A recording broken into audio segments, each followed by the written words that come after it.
પાદરા નગરપાલિકામાં સફાઈ કામદારોના પ્રશ્નો ગુંજ્યા, 15 દિવસમાં ઉકેલ નહીં તો હડતાળની ચીમકી. પાદરા નગરપાલિકામાં વર્ષોથી ફરજ બજાવતા સફાઈ કામદારોના પડતર પ્રશ્નોને લઈને આજે પાલિકા કચેરી ખાતે તીવ્ર રજૂઆત કરવામાં આવી.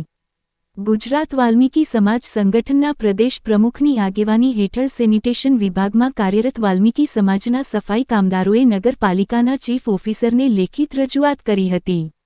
સફાઈ કામદારો વર્ષોથી અત્યંત મહેનત, નિષ્ઠા અને સમર્પણભાવ સાથે શહેરની સ્વચ્છતા જાળવવાની જવાબદારી નિભાવી રહ્યા છે.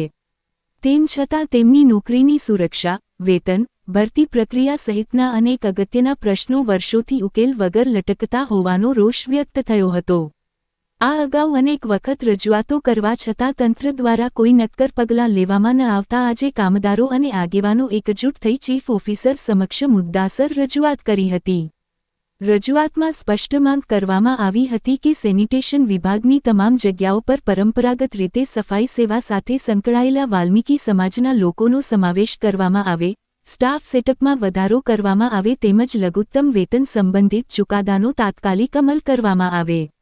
આ સાથે કોન્ટ્રાક્ટ પ્રથા બંધ કરી બહારની એજન્સીઓને સેનિટેશનનું કામ આપવાનું બંધ કરવાની તથા સીધી ભરતી પ્રક્રિયા શરૂ કરવાની પણ માંગ ઉઠાવવામાં આવી હતી.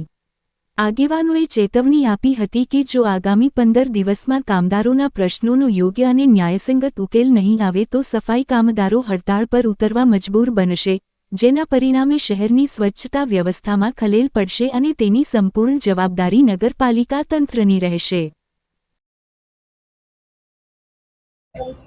મારું નામ જીતુ બારિયા, સમસ્ત વાલ્મીકી સમાજ ગુજરાતના પ્રદેશ પ્રમુખ. હાલમાં પાદરા નગરપાલિકા ખાતે આજરોજ સાહેબ સાથે રજૂઆત કરી અને જે અમારી મુખ્ય માંગો છે તેનું આવેદનપત્ર 1 મહિના પહેલા અગાઉ આપેલું હતું, પણ એમાંથી એક પણ પ્રશ્ન હલ ન થતા હવે અમે પાદરા નગરપાલિકાને અલ્ટિમેટમ આપી છે કે આવનારા 15 દિવસમાં અમારી કામગીરી જે કરવાની બાકી છે, જે ભરતી પ્રક્રિયાની છે, કોન્ટ્રાક્ટ પ્રથા નાબૂદ કરવાની છે, એવી અનેક પ્રશ્નો છે અમારા સફાઈ કામદારોના. જો આ પ્રશ્નો હલ નહીં થાય તો 15 દિવસમાં સફાઈ કામગીરી બંધ કરવામાં આવશે પાદરા નગરપાલિકાની.